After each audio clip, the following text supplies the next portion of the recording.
Welcome to Leaders Lead Podcast. Are you ready to conquer your challenges and achieve greatness? Join us as we dive into inspirational stories of industry leaders who have overcome adversity and reached new heights. Get ready for electrifying insights and captivating conversations that will ignite your passions for success. This is your go-to show for empowerment, growth, and leadership. Buckle up. Leaders Lead Podcast is here to take you on a transformational ride. Hey, welcome back to Leaders Lead the Podcast. I'm super excited. I have one of my new favorite authors on the show today. His name is Jody Raynsford. I got your name correct, right? Absolutely spot on. Perfect. Jody, hey, as we got on, usually we do the pleasantries, we get to know each other, but I didn't even turn my volume off on my phone. I think you can relate to that. I think I read in your book where you said, you don't have the traditional stuff. You just kind of do what you do. So it's the way to do it. It's authentic, isn't it? At least someone is calling you. It would be sad if that wasn't happening. At least you're wanted by someone.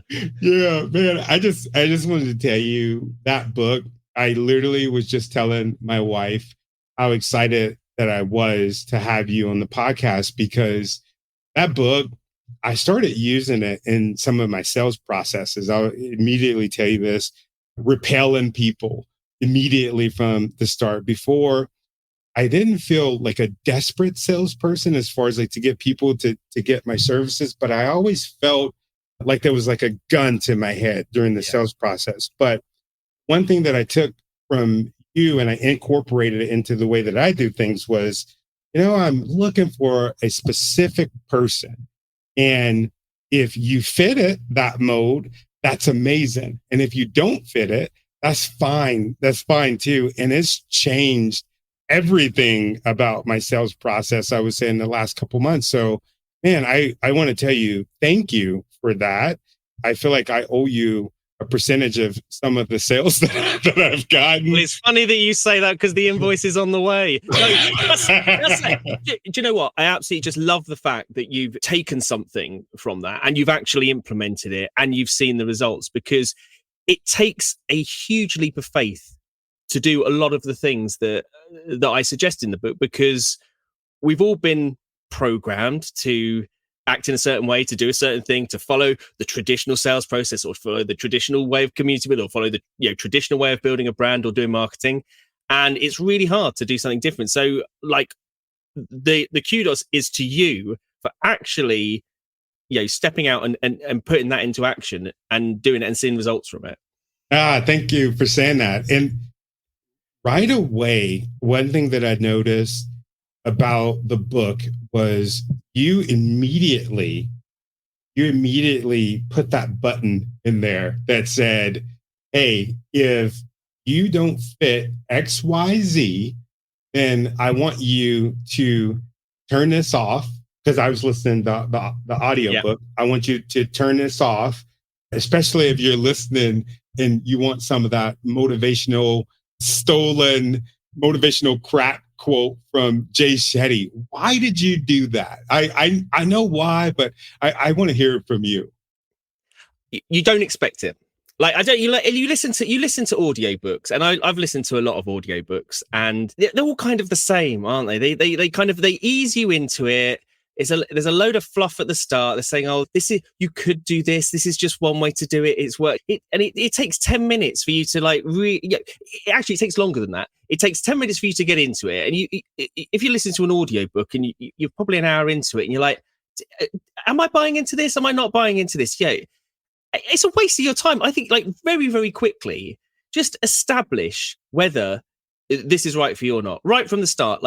And I don't make any attempt to be anything that I'm not. And so I'm very, very happy that if you don't like my voice, if you don't like the fact that I'm British, if you don't like the fact that I swear, if you don't like the fact that I talk rather quickly, which means that the audiobook is much, much shorter than most other audiobooks, then that's fine. That's absolutely fine, because people are different and people have different preferences. So just establishing that really, really early on. And the do you know what? I feel sorry for Jay Shetty. I get so many people who message me and go, "You had me at Jay Shetty," just because I feel sorry for Jay Shetty, because he did get caught up in stealing quotes. Among other things. Other things. And so I've used him as thing. And it's the thing, everyone thinks like I've got this like big beef with like Jay Shetty or something like that. And he has no idea who I am. It's like literally like an ant trying to fight an elephant or something. He has no idea who I am. I'm absolutely sure. But it immediately lays something in the sand. Like if you are the type of person who wants to listen to inspirational quotes and that's how you get it, this is not an inspiring read. At least not on the face of it. And I don't try to be an inspirational speaker or try and do anything like that. But you will find motivation in different ways from it. And so that's really what I was trying to do with it in terms of changing the tone of an audiobook. Yeah, that's funny that you say that, because when I first started my business and building my brand, that would be the type of stuff that I would listen to just to get motivated to do the thing, to get motivated to change where I was, to get to the point to where I am. But I got to a point where I started to need actual substance. And that is what I got from this book, actual substance. Because and why is the selling process so hard? What is it about my brand that, people are like, oh my God, Tony is such an amazing guy. They talk to me for hours, but they wouldn't buy. Yeah. So that's what I thought that was really cool about this book, and really cool about some of the thought processes that you introduce. I think that it's like actually it's so brilliant. I thought that the title was brilliant. For those of you all that are listening to this, that are watching this, it's How to Build a Cult. Yeah, how to start a cult. That's the thing. Yeah, I mean, the whole idea of it came about because before I was a brand strategist, essentially, I was a journalist, and then I was a copywriter. And so with my kind of copywriting head on, I'd been talking to people. People have been seeing that I had this podcast that was very, very different from other. Yeah, it was a running podcast because I used to be a running journalist, and then I started the podcast. Very, very different from other like podcasts and things. One of our demotivational quotes is behind us, as you can see, which says that, and that was written on a hoodie that I had, and the quote says, "There's nothing standing between you and your goals, but a total lack of talent and complete failure of will." So you don't tend to find a lot of running clubs and running groups that absolutely celebrate mediocrity and actually trying not to run. So I was wearing this hoodie when I was a business accelerator with other businesses, and someone came over and said, "Oh, we're looking for people to do presentations. Can you do a presentation about how you've grown this podcast and this community that's kind of different?" And I thought, okay, what I'll do is I'm not just going to call it, how I started this podcast. I thought I'll come up with something really kind of edgy, and I thought, I know, I'll call it How to Start a Cult, because, that's kind of a cool thing. And then I thought what would be really good is to kind of map maybe some of the attributes of a cult to the things we were doing. And it was at that point when I started researching what a cult looked like, when I kind of realized, I'm like, oh my God, we do actually have a cult on our hands. This is kind of insane. I wasn't expecting this. And so, and that's where the name became adopted. And so just through that kind of accidental thing, it transformed how I thought about how to build brands, how to build community. I was doing this stuff already, but I was following a lot of the traditional ways of doing it. And, anyone that's tried to build a business or build a brand or build a community, it is so painful. You have to keep showing up, and you have to do everything to try and get as many people as possible and to get them engaged. And it feels that kind of process of just like really kind of edging along. And with the podcast, we basically spent 2 hours a week, like recording and not doing much else. Like it was like a hobby, and yet we managed to grow it. Like me not trying was better than me working really, really hard. And I was like, it completely changed my view of the way that we did things. And so many opportunities came from growing this community, and it changed how I work with businesses and how I work with brands, and kind of reverse engineer some of the stuff that we've done. Because the thing that you're talking about there in terms of the motivational quotes, like so many people think about what their kind of end game is going to be when they start speaking to people. Like if someone's putting motivational quotes in front of you, someone's trying to butter you up and try, make you feel good about yourself. They're doing it because they want to sell something to you. They're doing all these things because they want to sell something. You go, yeah, it's great. You got a great business. Oh, you could do really well. Go for it. I think you do great. At that moment, that all sounds great when you're starting out a business or you're starting a brand. But what you actually need is someone to come along and go, your idea is fucking awful. Like, and you have got no idea to do it. And actually, do you really want to do it? And it's the act of actually coming up against someone who's telling you the truth. And it completely transforms it. You're like, actually, yeah, I do have a good idea. You defend it a bit more. You think about it a bit more. It's kind of, there's this whole idea from a book called Black Box Thinking of red teaming, which is the idea of if someone pours a little bit of scorn on something, it makes you defend it a little bit better. It's sometimes better to have some of that more contrary psychology so that it really gets you to think about what's important. Really gets to think about how much do I really believe in the thing that I'm doing? Do I really have something here? And so telling people, I mean, like for example, like the podcast, people say, "Oh, how do I find the podcast?" I'm like, I'm not going to give you the address of the podcast. Like it really is not for you. Like if you like running or anything else like that, I've never ever promoted the podcast in any way. People who have joined the group, people who have followed stuff, have all been through referrals and recommendations and other people getting to do that. Oh, we will never go out and say, "Oh, come and listen to our podcast." Tell me about that. Because the problem is you attract the wrong type of people. And so what we do is the important thing is it's important that we have a community who know what we're like. They know what we're like. They know. And so it's better for them to go out and find the right people for us than it is to stand here and go, "Come and listen to our podcast. It's really good." It's no one wants to hear that. Like everyone's podcast, it says they're good and everything else like that. And also being British, saying that you're good at something and something is good, it becomes very, very difficult. It's very, very difficult for someone to do. So when you build a community and that cult following and it becomes a cult like following, because it affects the people in there so much, there's this real sense of belonging and it becomes a real sense of identity. They will go out and they will recruit for you. They will find the right people to be part of your day. They will say to people, "Oh, right, there's these two guys, they don't take running seriously. They're kind of a little bit kind of crazy. If you're trying to find out how to run fast or anything, you literally do not want to listen to this, but they do really interesting interviews, stuff like that. I know that my friend so-and-so will absolutely love them, but I know that my other friend so-and-so would absolutely hate them." So they'll recommend the right people. And we've never had to bring people into the group. And it's not a big group, but like the level of engagement, like we've never had to kind of post things in the group or anything else because they know that everyone knows what is expected of them. Everyone knows, has their identity associated, and they all bought in. They're all bought in, and that's the thing. And so few businesses and brands are set up like that. Like, for most people, the way that they try and promote the business is, do you have a pulse and a checkbook? Like that literally is it. Like, and there's no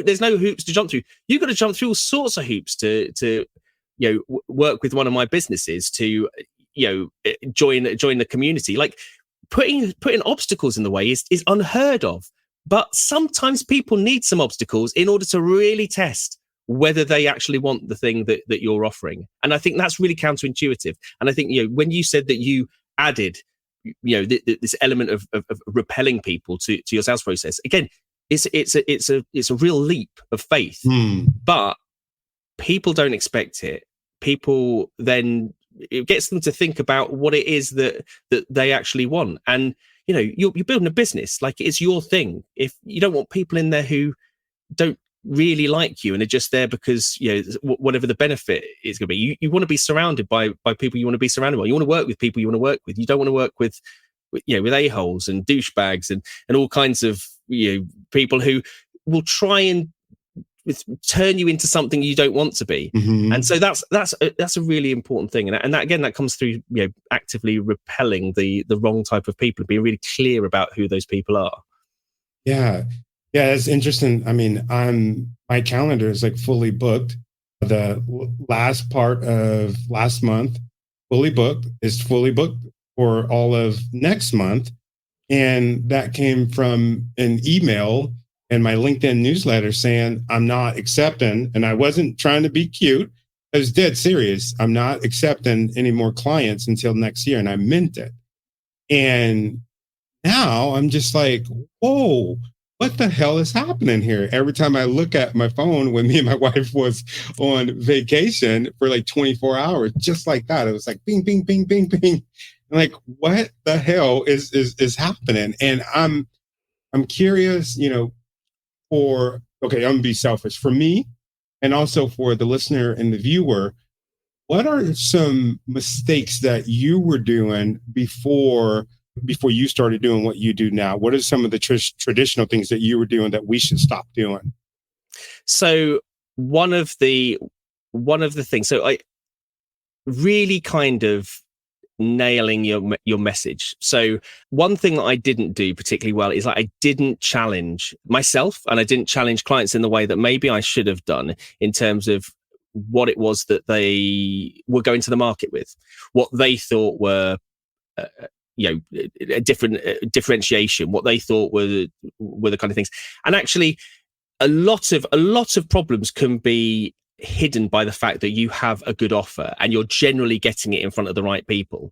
But if your messaging is wrong, if you get that core message wrong, you can fundamentally spend a lot of time, a lot of effort, a lot of energy on going out there to the market and absolutely failing 100% to get the type of clients you will get. That's the thing, you will get clients. Like if you throw money and effort at it, you will get clients. But then you're a business. There are economics to running your business. Mm-hmm. If you flood your business with the wrong type of clients, your support costs go up, your cost of retaining them goes up, difficulties that you may have, the impact it has on their lifetime value, all of these things. And it's really, it's a kind of a difference from the traditional way of marketing. It is what we do is we go out and we think about who our customer profile is and what their avatar is, and we get a nice little picture of them and we give them a name, Bob or whatever it is, and then I got that literally written on my board over there. Oh really? Is it? That's it. Well, Bob's a very, very popular customer profile name. And then we write about where they go and what they do and how many kids they have and things like that. And that's all. That's fine. That's great. If you've got a business where you can identify those things and you can go and target them. But what we're talking about is creating a brand that is far more values led, that's far more around the attitude someone has, the mindset someone has, the worldview someone has. And those things are not attributes that you can target on Facebook or LinkedIn. You have to go and you have to put a message out there and you have to see who responds to that message. And so there is a lot more focus on getting the message right and getting the message in front of generally in front of the right people. So they put their hand up and say, I want to hear more. You are leaving a lot of the onus on people to come to you. Whereas kind of traditional marketing is very much going out there, targeting. It's like a sniper that you're trying to identify and get them and then kind of drag them into your business and say, oh, please work with us. Oh, here's work with us. Here's a really good offer. Here's some discounts here, and just taking the opposite approach of just being like, this is what we do. And I'm very neutral about whether you work with us or not. But, the benefits of working with us. The benefits of what we do. This is what we do. This is what we believe in. If you're not right for us, you're not right for us. If you are, then you'll have an opportunity to work for us. And these are the hoops you have to jump through to do it. So it was a huge shift in terms of that. Not pushing clients to be bold enough. I'm always keen to be super bold when I want people to talk about things. I always like people, really kind of standing out, really, kind of jumping on those things. But a lot of this isn't actually the problem with the clients. The problem is with the clients I was choosing. I've worked with some absolutely brilliant clients and everything, but some of them, I push people to be bolder. I push people to be far more differentiated. I push people to really kind of lean into that difference as well. And, it's completely on me and completely my fault that I wasn't attracting the right people. And so when I had this realization, and when I realized that actually, I can bring the same kind of energy and the same kind of ideas to the rest of my work, that I was doing in terms of the podcast and the community and the impact that it had. It just changed everything. It changed how my businesses are run. It changed how even things like doing campaigns, like running campaigns in the way they do. So I don't know whether it's mentioned in the book about how I got a Christmas number one. So when I launched the book, it was I wanted a Christmas number one. Like in the charts. I don't know whether this is a big thing in America, but in the UK, having a Christmas number one was a big thing, and it was always who's going to be Christmas number one. When before Spotify and before all this streaming and everything, and actually charts used to actually mean something. And I said to the publisher, because they kept going, when are you going to start promoting the book? When are you going to start promoting the book? And I was like, I want a Christmas number one. And they said, you're absolutely insane, and no one. You're not supposed to launch a book on Christmas, like literally a day before Christmas Day. That's an absolutely ridiculous thing to do. And I'm like, let's see, let's be resourceful. And so, because I was trying to think differently about how I do it. I involved the community, I involved the people in the cult, and created something that's just totally different in terms of how you run a launch campaign. Getting people actively involved and owning parts of the campaign and things that they have to do in order to make sure that my book hit a certain sales number. I think it was 10 o'clock the evening before the day of Christmas, and of course it hit number one in marketing, it hit number one in sales, it hit number one in small business. The results were amazing, but I was getting people thanking me for wasting their time on Christmas Eve when they should have been with their families to go out and to buy books and tell people to get books, but they enjoyed it, And when does that happen? When do you have a marketing campaign or a sales campaign where people thank you for being part of it? It doesn't happen. But we've been trained, we've been programmed into thinking that we build a list, we build an audience, this is it, and then when we want to sell stuff to them, we hammer them as hard as we can, and loads of people might unsubscribe and people might be angry, but that's the price you pay. You're like, why does it have to be that way? It doesn't have to be that way. And so, just thinking about better ways of doing these things that are just much more about connecting with people on an emotional level, much more connect with, and building a group of people who share the same values and share the same thing, and find that kind of stuff funny. Loads of communities you'll be like, I'm absolutely not wasting my time on Christmas Eve. But for them, it was a bit of a story. They would go, I was involved in this on Christmas Eve, and ridiculous. I had to try and put the turkey on at the same time I was trying to buy a book, and it became little stories and everything. It exactly what you want from a campaign that actually deepens the connection with your audience as well. So it's just about stepping out of the boundaries of what we've been told you should do when it comes to marketing, what we told you should do when it comes to brand building, and in terms of building a community as well. Yeah, I laughed my ass off as soon as I hit play. I was laughing. I mean, the first 5 minutes, I'm just like, oh my God, this is amazing. And now that you tell me, you didn't mention it in the book about the Christmas sales, but now that you say that, I'm curious if you have a brand that's built on repelling people, how do you market something like that? Like, and you don't have to give me everything, but how did you do that and manage to make that bestsellers list? So the important thing in terms of getting people to, because do you know what? There's a lot. I'm going to tell you, I made the bestsellers list, but by doing everything that I'm sure that you didn't. I bombarded people with posts. So that just give you that context. Well, I did things that what I did is, I think if I was going to get my friends to buy a book, what would I do?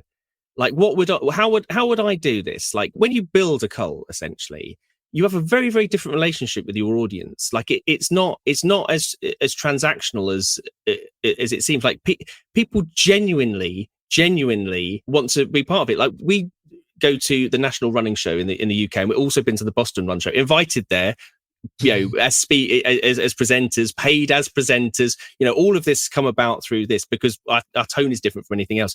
But we'll take a bunch of volunteers to that who will essentially come for the whole weekend, They'll sell our merch. They'll stand there. They'll promote everything. They'll talk. They'll talk there, and then they will thank us afterwards for being part of it. And they've done it all off their own back.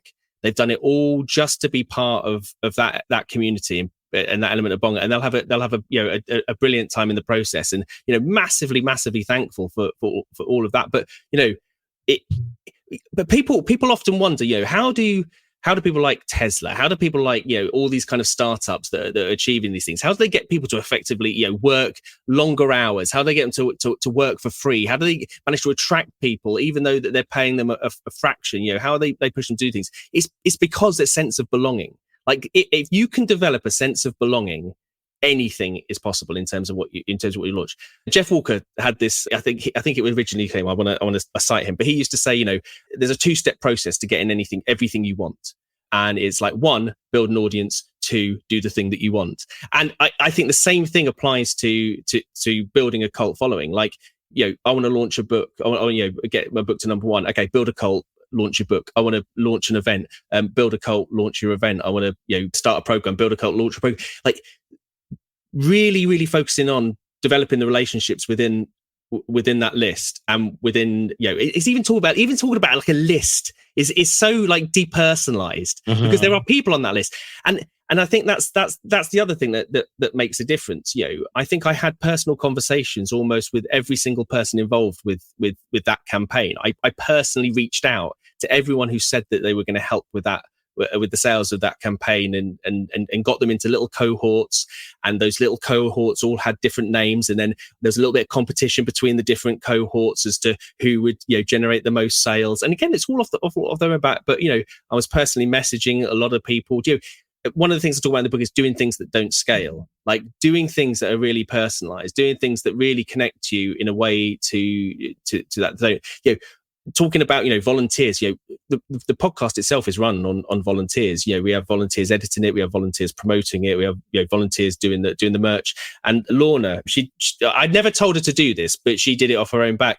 Whenever people would buy merch, and our merch is terrible. Like it shows you. Oh, I am a marketer. I'm a brand strategist. I am not a retail expert in any way or anything about merchandise. Our merch is awful. Nipple chafe, all sorts of things, falls apart after one wash, dreadful, absolutely dreadful. But it's a kind of a running joke. And also, if I'm ever responsible for sending it out, it's months late, like it just. But it becomes part of the experience. God. Like Lorna, someone would order a t-shirt. They join the group. Someone would order a t-shirt, and 3 or 4 weeks later they get it, and she'd put a note in there, and it would say something like, I can't believe you've been indoctrinated so quickly. This is another £25 towards Jody's holiday fund. Or she had her own like personal kind of like CRM in her head. It was quite incredible. Someone would order a shirt, and then later, when the shirt falls apart invariably because it was such bad quality, 3 or 4 months later, they'd order a shirt, but it would be a size larger. She'd remember that, and she would write, "Oh, see, you're getting an extra size, fatty." And they loved it. They loved it. They were posting it on social media, and if you sent something and it didn't include a note, people would feel offended. So it's that level of kind of connection and detail and personalization that you just don't like.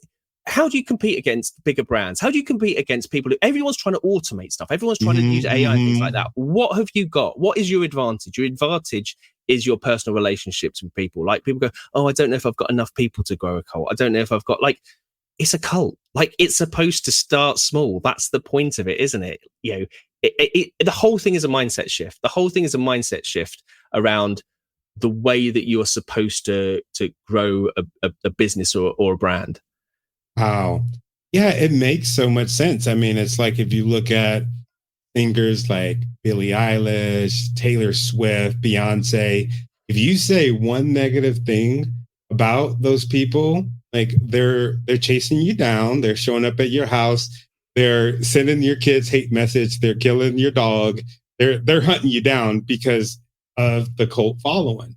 Yeah, and I'm sure you do not get on the wrong side of a Swiftie. That's everyone knows that.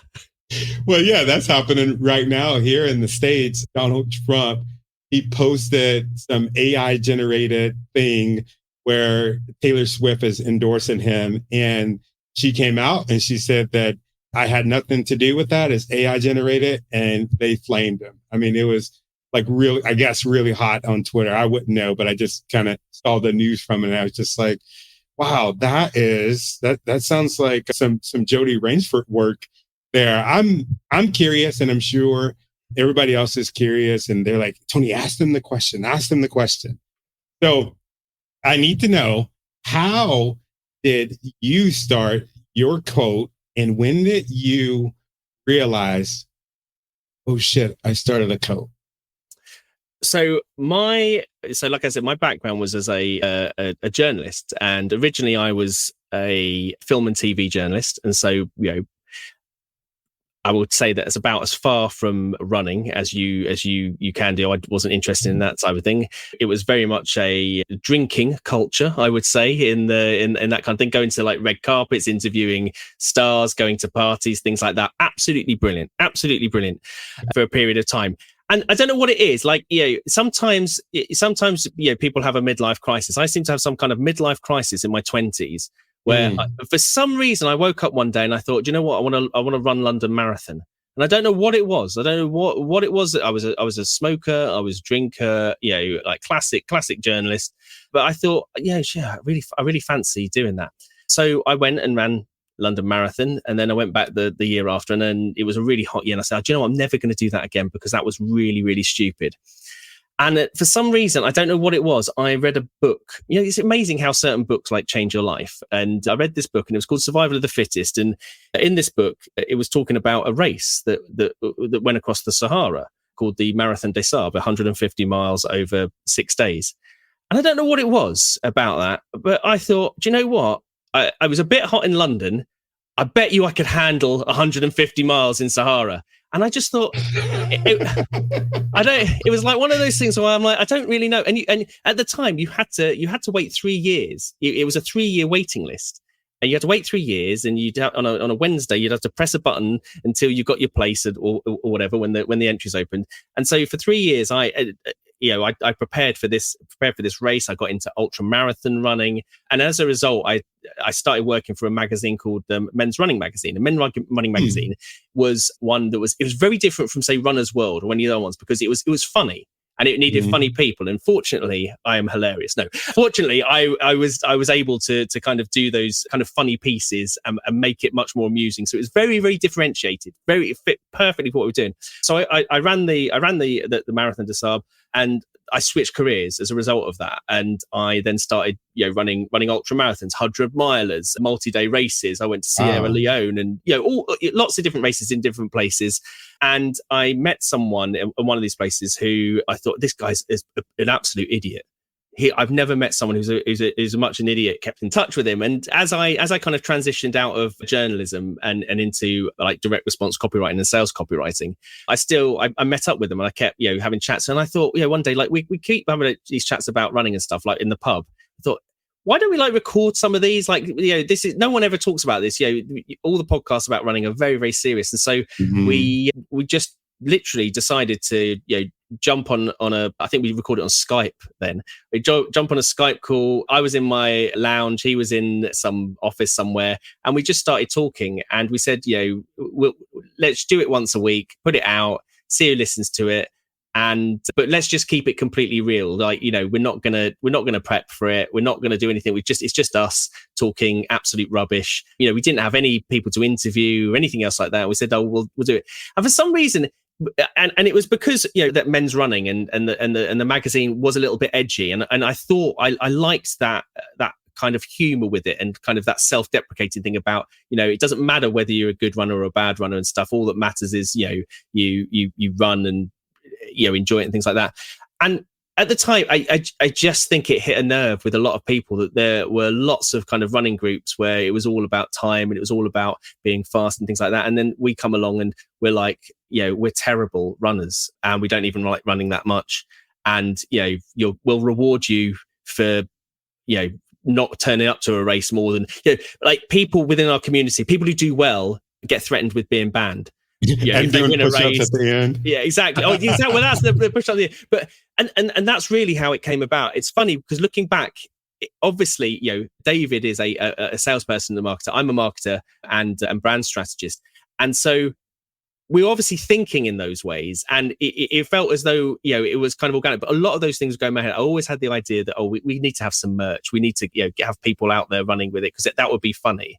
And, and that's how it came about. And it just kind of grew and grew and grew, and more people came into the community, and kind of the strength of the feeling towards it. And, people were just telling us stories. People would come up to us like when we were out, which was really, really embarrassing when I was with my friends and things like that. And they come up and they go, I was, injured for 8 months and you got me through that. Thank you so much. Wow. I've just laughed along with it. And, and then at the time we would kind of say, well, we're never going to do more than half an hour.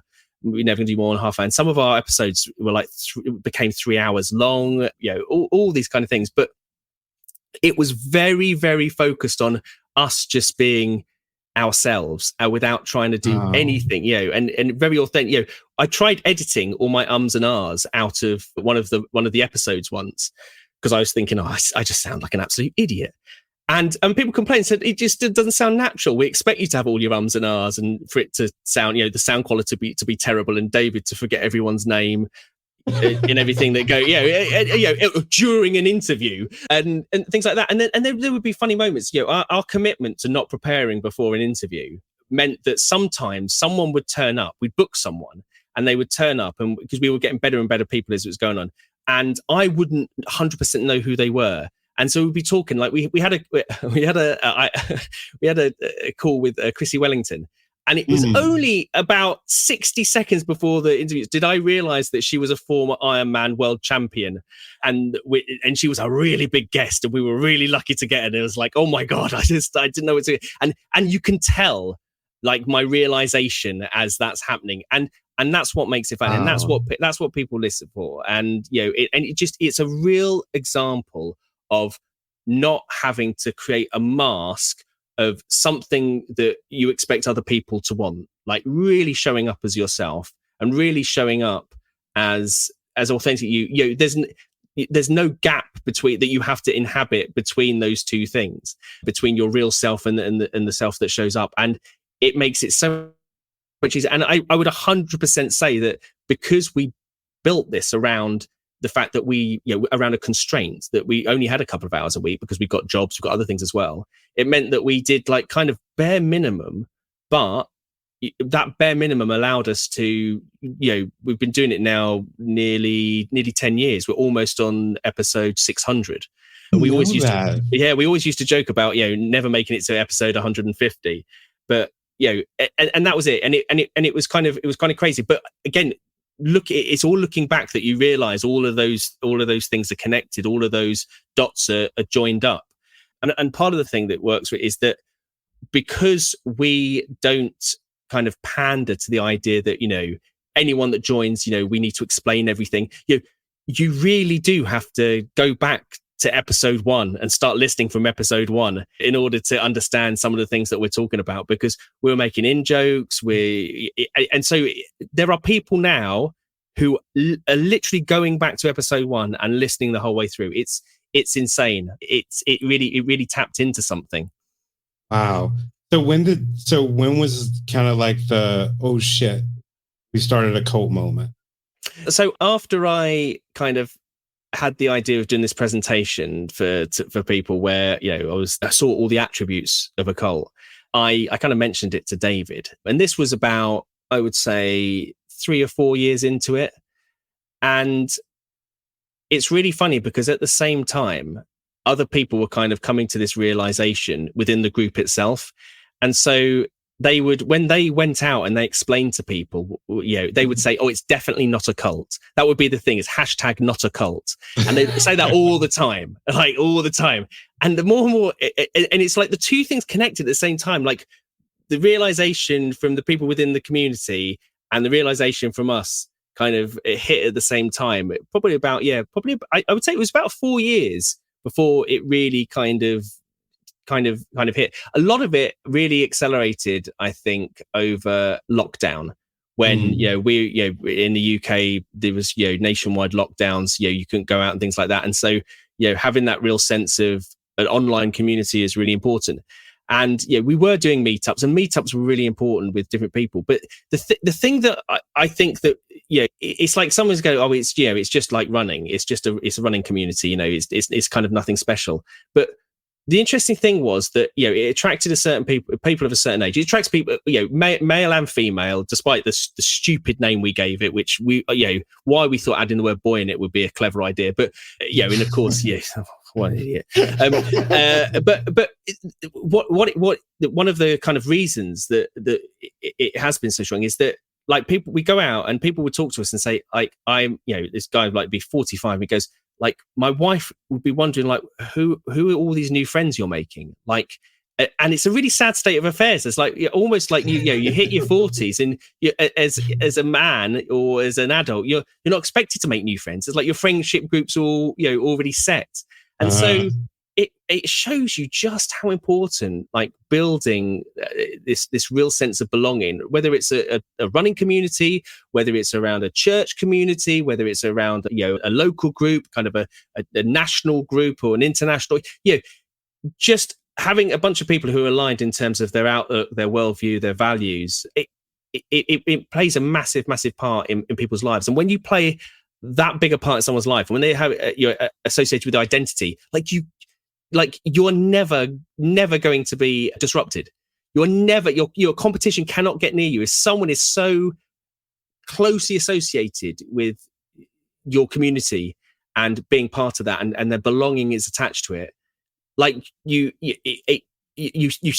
playing a different game. You step out of the game that everyone else is playing. And so that's why I always say that, like, brand loyalty is dead. Like, brand loyalty relies on, what is the benefit that we offer our audience? And, it's always competing benefits, but is it price? Is it service? You're always going to get disrupted. Like, in the amount of options that we've got in the world today, you're always going to get disrupted. If you build something on a much stronger foundation of belonging, and that belonging is associated with you as the cult leader and other, because that's the other thing. It's not just the connections with you and your audience, it's the connections between the audience, which is why it's so important to make sure you repel people, so you don't have the wrong people in there, because you need that.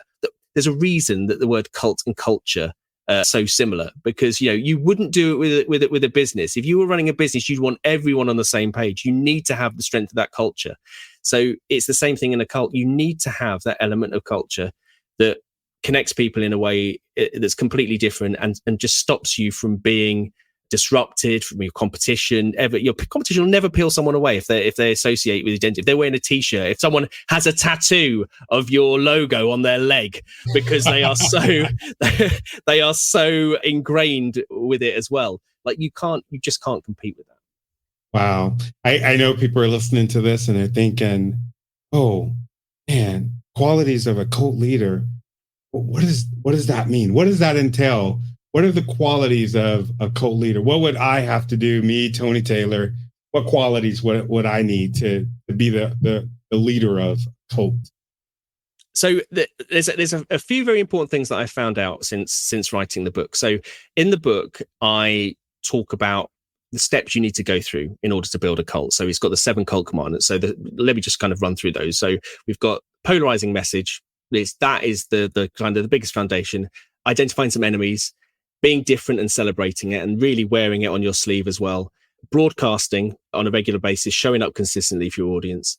Targeting outliers and misfits, making sure that you're finding an audience. That sounds a bit rude, I know. But what that actually means is that there are people out there who other communities, there's not a community for them. They're waiting for you to start your cult following because they need you. And that's really important. There are, there's huge communities out there, numbers of people out there who are looking for communities that you could possibly provide. And then building belonging, and then allowing followers to demonstrate belonging. And that's where we're talking about things like using your own language, proprietary language. You've got your own kind of lexicon and your own words that you're using, and doing the press ups and at the finish line, in order to demonstrate your belonging and wearing the merch. And so those are the steps, and those, and you can go and you can follow the steps and you can achieve it. The thing that became really obvious after publishing the book and then having consultations with people, doing workshops with people, was there's a difference between building a cult and being a cult leader, because the missing element is that leadership element. And without that leadership element, without you making the right decisions about your business and about the cult that you're building, you're never going to achieve cult status. And what I mean by that is actually making decisions, like coming up with a polarizing message that is actually polarizing, that is clear, that is compelling, that is polarizing, really standing up for it, and really showing leadership in terms of, directing the cult where you want it to go. People constantly try and pull you in all sorts of directions, try and turn the thing that I've got people I run something called the Cult Leader Academy. And I've got people in there, and they are going through this thing at the moment, is that they have a polarizing message. They know what they're about, and lots of people are approaching them, say, oh, can you come on my podcast? Can you come and present to my community? Can you do all these different things? Can you work with us on this? And they're pulling them in direction because they want them to align with the things that they're doing. And it takes someone who is particularly bold and particularly strong to say, no, this is what I'm focused on. This is my message. These are my enemies. This is the community that I'm serving. And I'm really sorry, but those other things aren't it. It's in our nature to want to grab every opportunity that comes towards us, because we want to make money and take advantage, and always say yes to everything, and you can figure it out later, and all of this rubbish that we're told. But actually, staying the course and providing that leadership is a really hard thing to do. So consistently being bold, being neutral, I think, is a really, really important element that I constantly try to tell people. And that's being neutral about what people say about you, about the negative feedback you get, and also being neutral about the positive feedback, not going over the top in terms of what people are saying about you. Again, it's always the people flattering you are the ones that are trying to knock you off course for their own agenda. So you've got to be really careful. They're the sly ones. They're the ones that, so it's about, and being neutral about your results. So, everyone loves the idea of, let's go and get, like to be a cult leader. Let's go and sell merch to people. Let's go and get them to do silly things, and give them tasks to do, like Project Mayhem and Fight Club. And we'll do all that fun stuff. But the thing that really sits behind all of that is knowing, making a real decision to follow a certain strategy and sticking with it, and then showing up consistently. Like I said, it was 4 or 5 years before we really took off. And that's a lot of podcasting time. That's a lot of time where we just didn't, we weren't getting that. We could probably name all of the people listening to us. We could, we did actually. That's true. We did it. We were like one of those bands where the same 8 people turn up and they go, "Oh, hi Bob, hi Karen, hi," and you say hi to the same few fans. It was kind of like that in the early days. But sticking with it, and the reason that we did that was because we made it easier. We enjoyed speaking to each other. We aligned with what our behavior was. We weren't, so many people go and say, "Oh yeah, I'm going to start a YouTube channel. I'm going to do 27 videos a week," and and then they do it for 3 days, and it all falls apart because it's unrealistic. We're just realistic about it, and so it's having a level of self-awareness. That's the other thing. Having a level of self-awareness about what are you capable of? What have you done before? Like, if you have a pattern of completely failing, saying that you're going to do something, completely failing to do it, like work out how, add a constraint there. How can you do it in a couple of hours a week? And I think it's completely possible for you to build a cult following in a couple of hours a week, focusing on the right things instead of dicking around on Facebook or trying to do any of the myriad of things that are absolutely pointless that don't do anything else. So, making being bold in the decisions you make as a leader, being neutral about the results, neutral about the feedback you get. And, it doesn't matter. Just follow the process. Just keep turning up, keep doing the broadcast, and you will get results. But don't be upset when, people don't respond to you and you don't get the engagement you want, and you kind of get upset, because that's not the important thing. The important thing is to keep showing up and to build that trust. And, just having that level of awareness to know, I know what I'm capable of. I am going to build something around what I know that I can do, and being okay with that. Like, if you're not a details oriented person and you are not someone who has a history of being able to do something consistent on a long-term basis, find a way to make it work. But you have to be honest with yourself. You're not suddenly going to become like Mr. or Mrs. Motivation and self-discipline if you've never done that before. We built that around. And this is the thing I try to tell people and coach. I'm like, if you, I've started a podcast, but I don't really like doing it. Like, why did you start a podcast then? Well, don't like, do it. Do right? something that you enjoy. Oh yeah, but I don't. Yeah, when we did the podcast, we had a very clear idea. It's like we turn up, we record. That is the recording. Like it might be edited because David has said something, defamatory, or he's got something absolutely horrifically wrong, and there might be a little bit of editing and stuff like that. But that's how it would be. How can you make it easy on yourself? And again, it's that level of awareness. And so when you've got this thing, carrying people with you, shouldn't be an issue, because if they're coming into your community and you're recruiting them in the right way, they're already on your side. That again, it's that thing about the culture. It's better to have a smaller group who are aligned on the same path than it is to have a big group of people who are kind of, I don't know if we should go in this direction or not go in that direction. It really is the difference between building a cult following and just having a group of people who may or may not be interested in what you do. So those are the key things I think you need as a leader. But it's a really good point, because leadership is one of those things where we're not taught naturally how to be leaders. We either learn from seeing from someone else, or we learn from someone who is a terrible leader about what not to do. And so, and you have to make decisions. You have to make decisions. You have to decide on what it is that you need to do, and stick by it, and go through the pain of it as well. That's the thing, this whole idea that you can be everything to everyone is a difficult one, a difficult pill to swallow. This is so good, man. Thank you. I appreciate you getting into the details, man. I got some really good notes. What would you say is somebody like me right now? I've built my podcast, got a pretty decent following on LinkedIn, and I'll be straight up. It's not to that level of when I go to I don't know if you noticed, but I did a little bit of stalking on you, where people are just going crazy inside of your group. And I'm just like, this engagement is there. There's not a million people, but you have the engagement of like it would be a million people on anybody else's page, following, like just the whole package. What would you say that I should do, or anybody else that's listening that's in the same situation, to kind of revive that group of people to start that cult?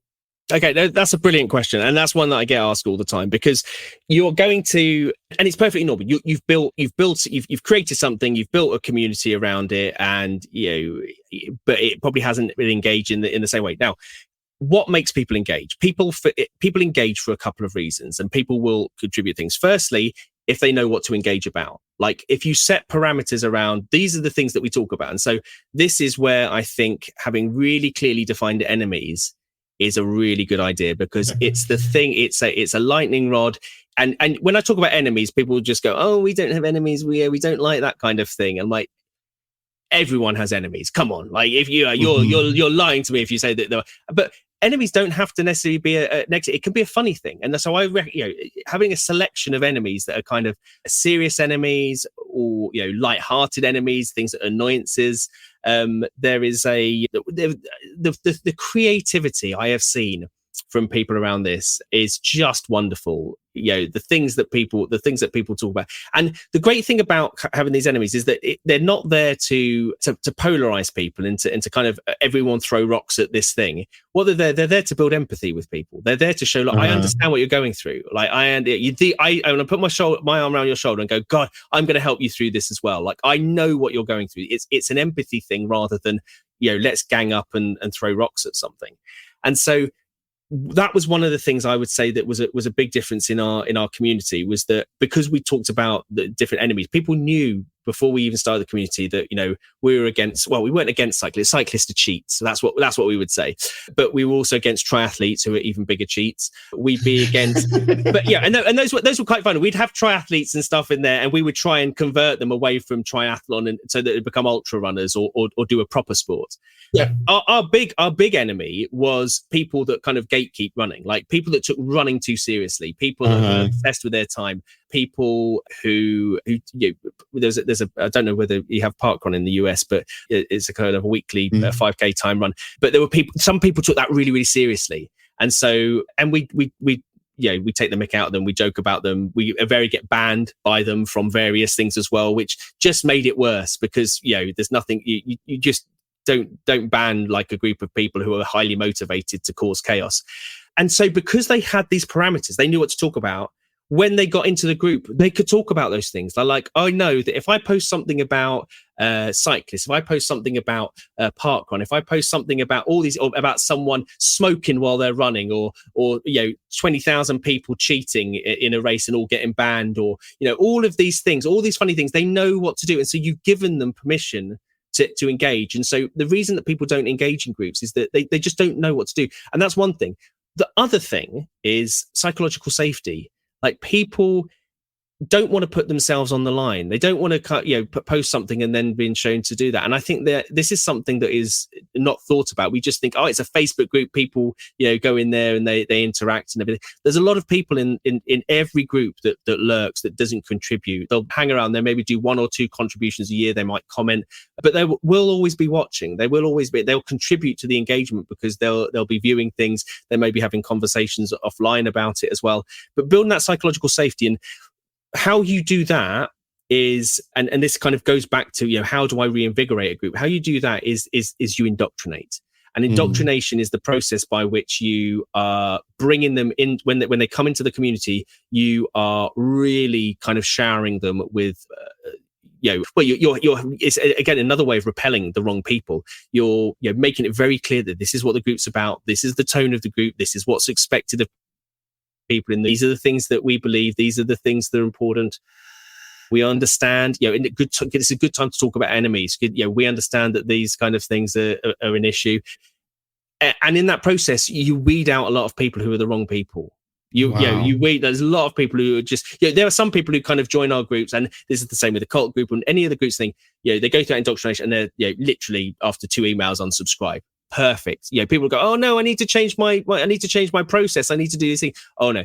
But again, it's not just I'm going to send them an email sequence and hope for the best. It's personally welcoming them in, taking an effort, reaching out to them, sending them a note, showing that you've actually, you've had a look at their website. Oh, I see that you've done this kind of thing. Like really kind of personal touches to show that you kind of value them. And some people think, oh, that's really creepy. I don't want to do that. Okay, fine. That's fine. That's creepy, but I'm not going to let it stop me doing it, because there are just as many people who absolutely appreciate it and love that. And so it's having this kind of indoctrination process that you go through, where you really kind of strengthen the connection, and you really strengthen the connection, not just between you and the person in the group, but between the other members of the group as well, because that's why they're going to stay. You're there.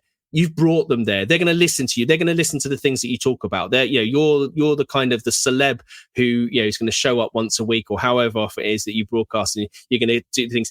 But it's the other people who you're going to be talking about with those things. The other people you're going to be communicating. And if they don't feel comfortable with each other, they're not going to post. They're not going to engage. And so you've got to go through a process of, I would say, re-indoctrination, like really kind of getting, really talking about going heavy on what the values are, the things that you believe in. And, you'll start seeing that people who shouldn't belong in that group, who don't belong in that group, will start to leave. And people who align with you, align with what you're talking about, align with the values and the enemies you're talking about and your message and everything else, that will start speaking up, will start moving. It's really, really interesting to see how to kind of reinvigorate that. And I do a challenge every few months where we talk about this, and there are people who've been on that challenge and started doing that with a group. And literally while they're doing the challenge, they're like, the group's come alive again. The people are talking to each other. People, the wrong people have left. I didn't realize that, certain people were hogging the conversation, but actually they weren't the right people in the first place. So, it's about really kind of sticking by a lot of the things that we've talked about, just sticking by the values that you're talking about, the enemies that you're talking about, the messages that you've got, and making sure that everyone is really clear and aware. Because as soon as you start doing that, as soon as you make that clear to them, they will go out and they will find other people. If they feel comfortable in the group, they will go and find other people to join the group, and they will build your audience for you. Wow. That's brilliant. And I know, how are you doing on time? Yeah, I'm good on time. Okay. I had to ask you, it's kind of a sidebar. I saw you, I was laughing my ass off. I was on LinkedIn. You had mentioned this dude in your book. And then I saw that you did a contribution to an article, and I forgot the exact comment, but you said, unless you're so-and-so, which is your arch nemesis. Yeah. How do you say Nemesis, yeah. Can you tell me a little bit about that beef and why you hate that guy so bad? No, well, the thing is, right, so you always have, the thing is, you always have an opportunity to stand out. Like, you always have an opportunity to do this. Now, anyone that's ever done anything on LinkedIn is I think is a bit of a joke, because everyone pretends it's like this professional platform. And yes, technically it is a professional platform, but it's really kind of Facebook for people looking for a job and trying to sell stuff. And so, you know, there are people who take it very, very seriously. And so they will do all the little tasks that, LinkedIn, I'll go and do 2 contributions. Oh, yes, Mr. LinkedIn, I'll go and do 2 contributions, like a little, you know, like a little devoted follow I will. And I will dance to your little algorithm and everything else like that. And so, you know, how do you behave on LinkedIn? And because of that, because there's all these people who are influenced, everyone sounds the same. Everyone's doing the same. I mean, I don't know how many more carousel posts of LinkedIn influencers I need to see, you know, again and again. Fancy and so picture. That's it. And so it gets to a point where you're like, okay, we've got an opportunity to have fun. I've got to stand out. It isn't difficult to actually make people laugh, to show personality. Showing personality is the most important. The main problem that people have is by thinking that giving value is the valuable thing. Like, they think, I'm going to go on and I'm going to tell people how to do this thing. And this is something that I constantly talk to people about when they're thinking about, you know, starting a podcast or starting a broadcast and things like that. You know, I need to give them value so they come back. I need to help them, you know, feel, you know, understand that, you know, they're learning something. So every time they get an email from me, they think, oh, great, I've learned something. Like, you have fundamentally misunderstood why people follow people. I can categorically say that for nearly 600 episodes of Bad Boy Running Podcast, we have taught absolutely nothing to anyone of any value over that period of time. It's all to do with how we've made people feel and how people have responded to us. People feel comfortable with us. They feel they listen to it. There's something that we talk about that taps into something that's different. That is your goal. Your goal is to make people feel something about you and feel the way that you want to. And it might be angering them, depending on who they are not. And so when I look at some of the things that you know, that they get you to do on LinkedIn by, you know, these ridiculous AI generated things like, how should we, it was about storytelling, wasn't it? How do you become a better storyteller?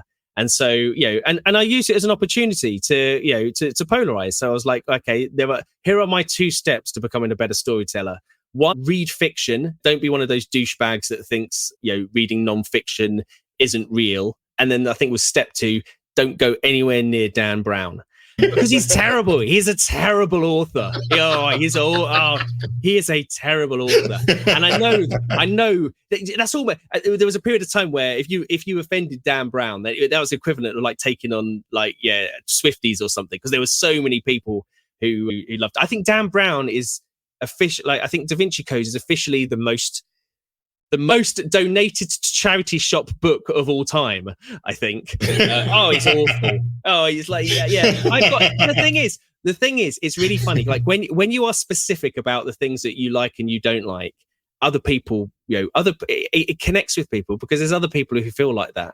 And people say, oh, yeah, but you alienate other people. I'm like, you don't really. Like, you don't alienate that many people. Someone that loves Dan Brown is not going to look at it and go, I am never going to work with Jody Raynsford again because he has this opinion on Dan Brown.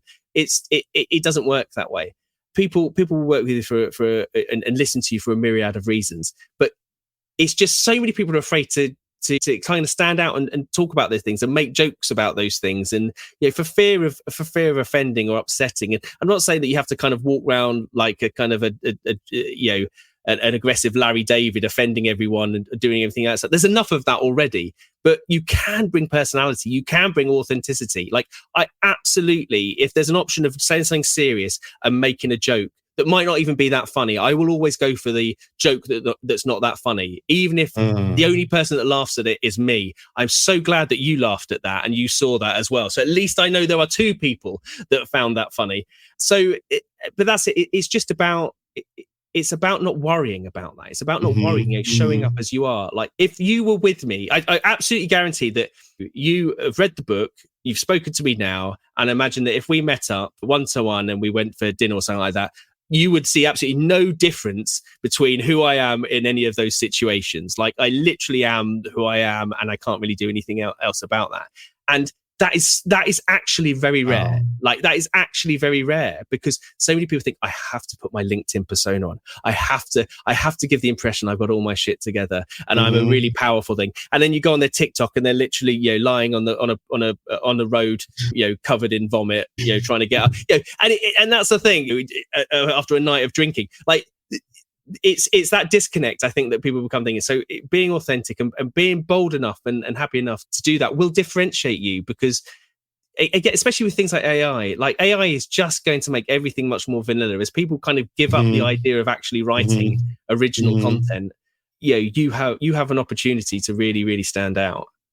Yeah, I think that's so amazing. I'm glad that you said that, because I got so burnt out of content creation. I mean, I was making videos on LinkedIn for years and years. I had some videos that went viral, and it just seemed like that I was living for that. And the biggest ink in that was making sure that it was LinkedIn perfect. And I noticed that that was not the secret recipe. The secret recipe was making sure that it was Tony perfect. So now there are some posts where I'll curse. There are some posts where I'll just be like, fuck it, didn't feel like doing XYZ today. And those are the posts where I actually get that engagement, or I'll get DMs where people would be like, why would you say that? Why would you disrespect the cult of LinkedIn? And I'm just like, sometimes it bothers me, but the more and more that I mature in this mindset, man, it's helped me and my business out so much. So I want to tell you, thank you. And the last question that I have for you is, in building this cult, which is a business for you, the podcast, that was pretty much the catalyst of you doing that, right? The podcast, I know you had the email letters, and what else? Like, what was the biggest thing that blew this thing up for you? The biggest thing that blew it up was, I would say that the podcast was like the delivery mechanism. It was the thing that kind of we showed up for, and it was that level of connection. I think when we really went and did things in person, that was a big thing as well. Like, people seeing us in person, people seeing that, our relationship is genuine. I mean, it's really, really obvious, like, our relationship is genuine. And like, we, it's not one of those things where we absolutely hate each other, but, like a Sex and the City thing, and we're just doing it for the money or anything else like that. It is thing. I mean, the thing that underpins it is just how little effort it took. And people kind of really, really don't believe that when I say that, and that was the thing that really changed everything, was the fact that it has been very, very little effort compared with some of the approaches that are suggested, some of the things that people, say to do.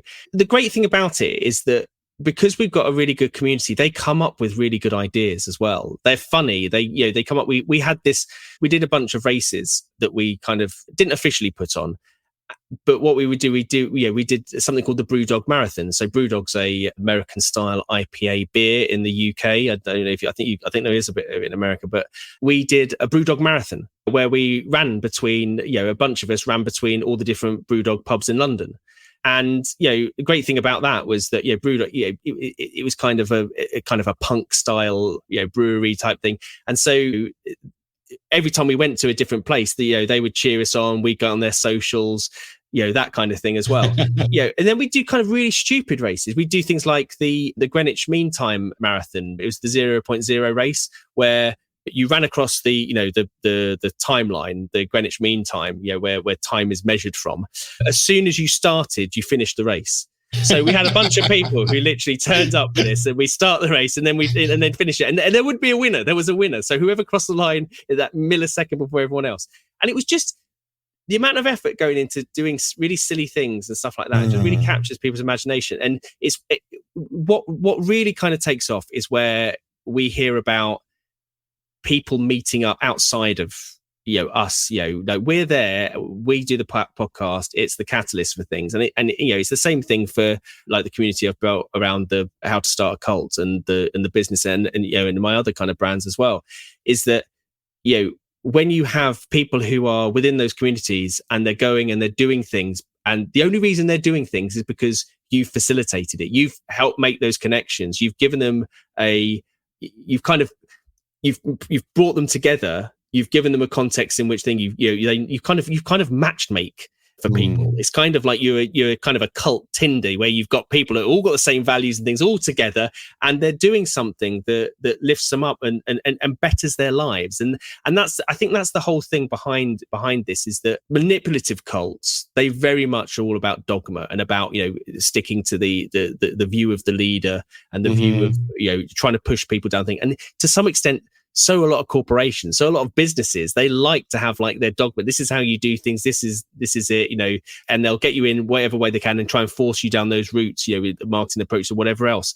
But this is about building belonging. These cults are about building belonging, and the world needs more of these. We need more people who are standing up and building businesses and turning their businesses into having this cult-like following, so that they're building this real connection between people. And they're having a really positive impact that goes beyond, the transaction. Like, there is, I don't need to tell anyone that in marketing or selling that, the value of someone who builds their identity upon what you do. Like, if we can sell terrible merch to people multiple times and they still keep coming back despite the aggressive, offensive messages that we put in their packages when we send them, then you understand that building a cult is great for retention. It's great for lifetime value. It's great for becoming immune to your competition. It's amazing for all of these other reasons. But the other thing is, it has a real impact as well. It has a real tangible impact on the people within it, and that's why I'm so passionate about spreading the cult message, as it were. Wow, I love it. So for the people that are watching this and they're like, man, I know that they're hooked because I'm hooked. I've been hooked for a few months already. And I know people are like, how do I work with Jody, the man himself, or how do I not work with them? Because I know you're going to tell them maybe they shouldn't work with you. I'm absolutely going to tell them that they shouldn't work with me. How do they go about begging you to work with them? How do they beg you to take their money?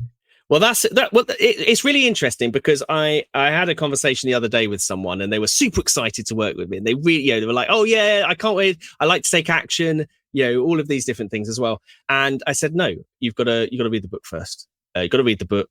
You've got to go through I'm not going to sit here and tell you that, you in order to build a community and a following that's strong, because you need to properly indoctrinate them and you need to make them jump through hoops. I'm not going to then say, oh yeah, I'll work with anyone, I could do that. So, it's really important that you make people jump through, you make people do things in order to show that they are committed to it, and to make sure that they're aligned as well. So one thing I would say is that, of course, reading the book, very, very useful thing to do.